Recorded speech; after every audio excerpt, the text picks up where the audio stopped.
Hello there friends, we're kicking off a race in Saudi Arabia, a brand new major championship with a prize pool of $1 million. No lower brackets here, just elimination matches. It's all about hardcore competition. So from day one, we're diving into the playoffs. That's how we roll. Let's quickly go through the initial tournament's results and catch up on the latest news. As always, all we need from you is a like and, without further ado, let's get straight to it. We start off with the CS2 news. Two updates just dropped within a couple of days of each other. Anubis and Ancient got the boot, and Italy joined the scene. It looks just gorgeous, but the real kicker is that now you can play Fruit Ninja. Drop a like if you got hooked on the game at least once. Just 2 days later, the old maps that we've seen before were also added. So now we're left only without Inferno. Listen, at this rate, Valve might actually meet the summer deadline. They will fix all the bugs, do some fine-tuning, and they'll be ready to release the open beta. According to data miners, the next update should include Inferno and Train. Oh, and there's a water update too. Not only chickens, but bombs can now swim in it. It looks weird, but okay. And the most important change, no more wallbangs. I really didn't get that one. Shots won't register through models anymore, which means Valve officially closed the door on double kills with one shot. Let's hope that's a bug, not a feature. Moving on to other news, competitive mode has been removed. There wasn't much to do in CS2 competitive anyway, and now it's even more apparent. However, there's speculation that this is a step towards major overhauls in future updates. Data miners found out that there will be significant changes in the Premier mode, region selection, personal elo, pro players with their teams, and the championships they're participating in, but honestly, it's not all important. Look, it's all happening under the hood, behind the curtains, and us, the regular blue-collar workers, won't have any access to it yet. What's more interesting is that the smoke has been changed also. They made it a bit smaller, but higher, because before you could easily block the street passage on Nuke with a single smoke. So they've basically a little adjusted that. But now let's move to the big one. Are you seated? Data miners found some significant changes in matchmaking. In the game files, they discovered that the new matchmaking will only go up to 13 rounds. Just like in Valorant. Short games might even be removed altogether, and freeze time will be only 20 seconds. Overtimes will no longer be 3 rounds, just 1. So to win, you'll need to reach a score of 17-15. If it's 16-16, there will be second overtimes. Instead of 1-minute timeouts, there will be 4 30-second timeouts. Well, let's hope that this is just a separate ranked mode, because if Valve decides to implement this universally, it's a massive shift for the pro scene. Completely new game, new smokes, new tricks, tactics, maneuvers, physics, and now matches could end after just 13 rounds. Naturally, this significant change stirred up the entire community. There's been extensive discussion. For instance, Sponge believes that if they introduce this new system, the best-of-1 matches should also be banned, as the randomness will become even more pronounced. Some people suggest that group matches should be played up to 13 rounds, while the playoffs will remain the usual 16 rounds. Anyways, this raises a question. Why did Valve decide to go back to the roots? In case you didn't know, this is how we played in CS 1.6. And nowadays, with the addition of newcomers, a lot of people are claiming that CS is just purely stealing stuff from Valorant. But that's quite amusing, really. But, well, it turns out that short-ranked matches have caught up in popularity to regular games. In 2022, only 30% of matches were short, but now it's up to 46%. So regular folks are just playing almost equally in matches ranging from 9 to 16 rounds. Going up to 13 is like a golden middle ground. And, well, you know, we can count up how much time does it take to play a full best of 3. Anywhere from 2.5 to 5 full hours. Well, that's a lot, to be honest, and if there are 3 or 4 matches a day, it's a serious chunk of time. This also impacts viewership, retention, and so on. For example, in Denmark, matches are shown on TV TV, and advertisers notice that their ads are less effective during long games. In theory, Valve might be trying to make a move towards the audience. It would be much easier for us to watch several short games than these drawn-out best-of-5 matches lasting 7 to 8 hours in a row. Sponge, again, says that creating content will be easier this way. They just can't keep up with preparing decent content when there are 4 or even 6 matches in a row each day. In general, the community is, as always, divided. Some are just praising Valve for such innovations, while others are strongly disagreeing with them. Either way, it's all unofficial for now, just speculations based on data miners' findings. Maybe Valve will clean it all up and revert back, we don't know. So friends, what do you think? Let's discuss it all in the comments below. And you know, the main thing for Valve is to sort out the economy, as it doesn't fit well with such short matches. For example, if they don't change anything, pistol rounds will become a key victory factor.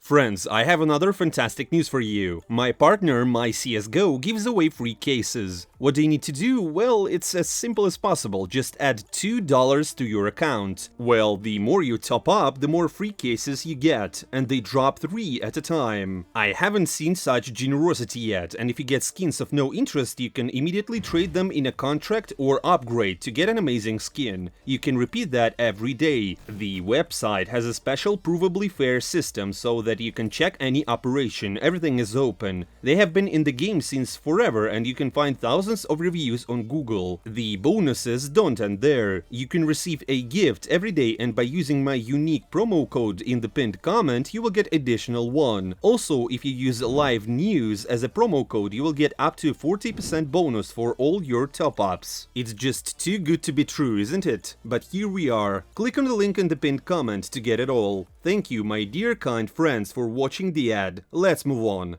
And that wrap up the CST news for now. Now let's take a look at the reshuffles. M0NESY has parted ways with its Brazilian roster, so now coldzera's team is playing without an org. Rumor has it that coldzera wants to create his own club. As for M0NESY, they've already found replacements. They've signed Syrson and his gang. We've talked about them a bunch of times before, so now we have a new tier 2 lineup. What do you think, guys? Which team looks better, the one from coldzera or the one from Syrson? Other reshuffle related news comes from Vitality. Zanek won't be able to assist the team in the current championship, and he will be replaced by the team's analyst, Matthew. Well, he's Matt actually, and he's the third Matthew in the team. You know, their psychologist's name is Matthew also. There have also been some minor changes in Navi. They found a new analyst in Flusha, who was previously coaching tier 3 teams, so you could say he's moving up the ladder. Additionally, Navi has a new coach for their academy, a Spaniard named Kyrie, who hasn't particularly stood out in his professional career, but all of this once again signals that Nadas Vincere is undergoing a complete overhaul. Now they have an English-speaking academy and an English-speaking analyst. Let's see what talents they will discover. Meanwhile, as some are beginning their journey in esports, others have to bring their journey to an end. As sad as it might be, the Senior Vac, the smartest and most skilled player of his time, Flusha, has retired. Many newcomers might not even remember him, as in the last 5 to 6 years he played either very poorly or somewhere at the tier 2-3 level. However, back in the early days of CSGO, he had no equals. Even now, many still believe that he was using cheats in the major finals. Let's wish this legend the very best of luck. Maybe we will see him on the coaching side. He also left a heartbreaking message to his fans, stating that he simply lost motivation. He no longer finds joy in the game, and thus it's time to make way for the young talent. Plus, he's completely satisfied with his career. He won everything there was to win, made friends, and simply enjoyed himself for many years. And most importantly, he left a mark on the history of our beloved game. And now let's dive into some more reshuffle talk, especially since there's some intriguing information from Hirumi. He posted a list of transfers that was this close to happening, but in the end it didn't. Wrinkle could have joined TSM, Norway and Kansi could have gone to VP, Wonderful almost joined BIG or Falcons, Longs almost transferred to ENCE. And finally, Electronic and Perfecto could have ended up at Virtus.pro. And this last transfer is just mind-blowing. Can you imagine Electronic and Perfecto under James' leadership? I think it would have been an incredibly powerful team, but they also seemed even more hypey than Cloud9. It seems that Cloud9's manager was talking about this when he mentioned that there was another team ready to pay $2 million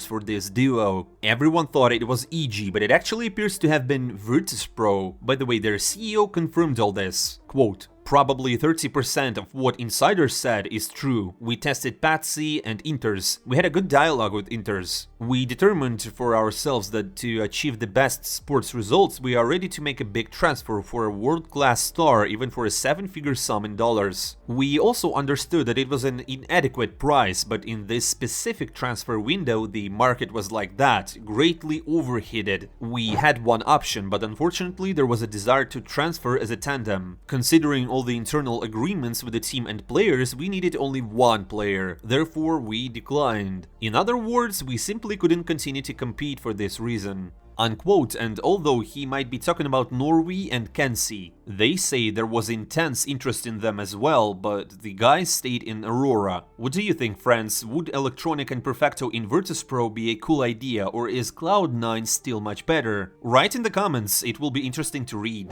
Wrapping up the reshuffles, we end with the recent interview with Hunter. It seems that they're indeed planning to create their new team together with NiKo. Will we create our Balkan team? We would like to, but the time for that hasn't come yet. I have a contract with G2 for another 2 years, just like NiKo, and we're happy to be part of this team. We still have a lot to show. Meanwhile, we get along great with Maiden and NiKo. Hopefully someday we can assemble such a team, and M0NESY will learn Serbian to become our sniper. Such a move by the Kovac brothers could be a big one. They're making a splash in the scene. We can expect a real team under the name Kovac family in about 2 years. Just imagine the hype, and the players could be strong too. NiKo, NiKo and Hunter, like the good old days. Maiden is showcasing great CS, and M0NESY could possibly become the world's best player in the future. Rate this team from 1 to 10 in the comments, and maybe get them a better name than I did. And well, that's all with the news. Let's now move on to the Gamers 8. What kind of championship is it, and where did it come from? The Sheikhs decided to promote esports in their country, and now they're organizing such major festivals. Recently they had the $15 million Dota championship, and now it's CS with $1 million. PUBG, Fortnite, Rocket League and almost all the disciplines you can think of are also the part of it. Saudi Arabia wants to become an esports hub, and we're enjoying it, right? We're watching the tournaments with the best teams in the world with a great production, and it's all in a playoffs format, which means lose and you're out. Speaking of eliminations, here's the bracket with the results from the first days of the tournament. As I mentioned earlier, it's a single elimination, so quite a few teams have already dropped from the tournaments just 2 days in, including Fnatic, Apex, Falcons, MIBR, Liquid, Furia, Nine, FaZe Clan, and even Natas Vincere. Drawing conclusions about these teams is tough, as all teams except Navi played only one match each, but we'll try. For instance, the new Falcons lineup put up a great fight on their map pick, Mirage, against the world's top team, Heroic. The guys led against the Danes with a score of 15-13, but couldn't close out their 2 match points, eventually losing on the second overtime with a score of 18-22.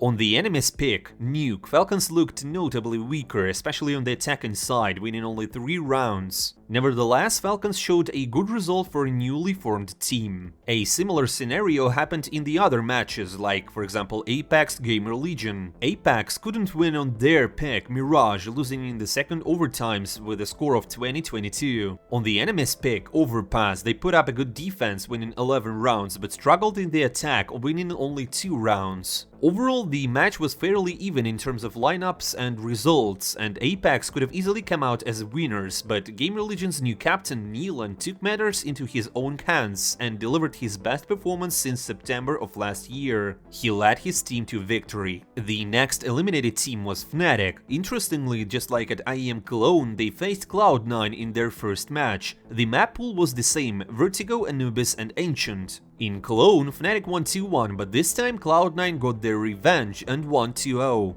Fnatic put up a good fight on Vertigo but lost with a close score of 16-4. On Anubis, similar to the previous encounter, the guys struggled. I believe if Fnatic had won their Vertigo, the match could have easily followed the same script as in Cologne. And just take a look at how Perfecto shines in Cloud9. He finished the match with a rating of 1.40, even outperforming Shiro. Moving on, let's discuss Team Liquid. As I mentioned before, the script seems familiar. Just like Fnatic, the Liquid boys fought neck to neck against ENCE on Vertigo but lost with a score of 19-17. On Anubis, they only managed to secure 5 rounds for the entire map. And while ENCE is undoubtedly a strong team at the moment, it seems that Liquid should have put up a stronger performance than they actually did. It appears that the team is still in search of their gameplay, and I hope they will find it soon, leading to improved results. Now let's turn our attention to the Brazilians, starting with Fluша, who faced Na'Vi, and honestly they looked quite promising. They have won their nuke, showcasing an ironclad defense.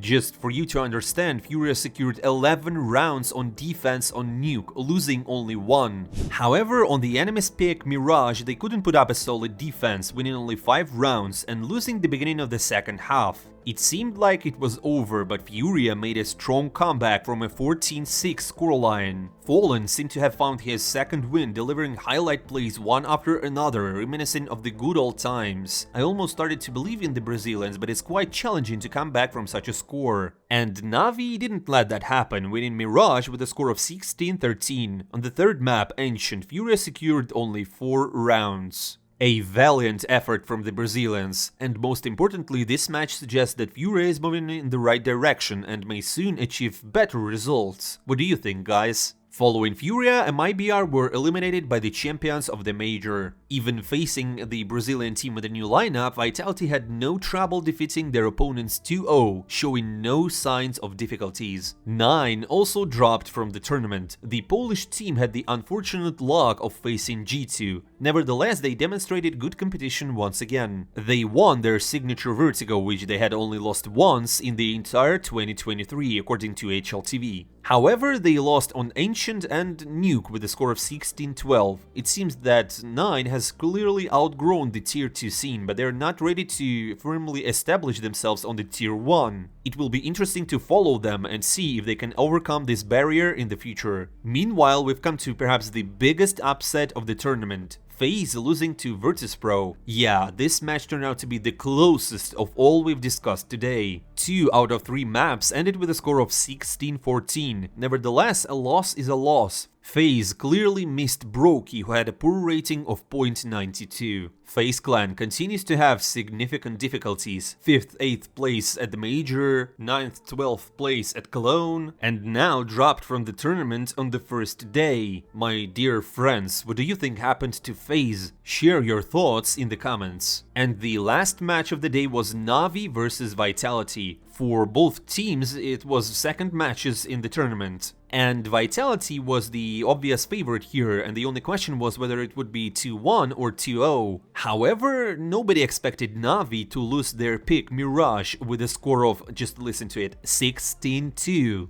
It's evident that after all the roster overhaul, Na'Vi remains a decent team, but they can't seriously, let alone consistently, contend for victories in major championships as they used to. Especially when facing a stronger opponent. The team still needs to fully adapt and synergize, improve their team play and return to their former level. Can they do it? Only Thorin knows. My dear friends, that's all from me. Let's continue watching Gamersate and staying updated on the world of CSGO news. Don't forget to subscribe to the channel so you don't miss the upcoming episodes. I'm not saying goodbye for a long time. See you soon.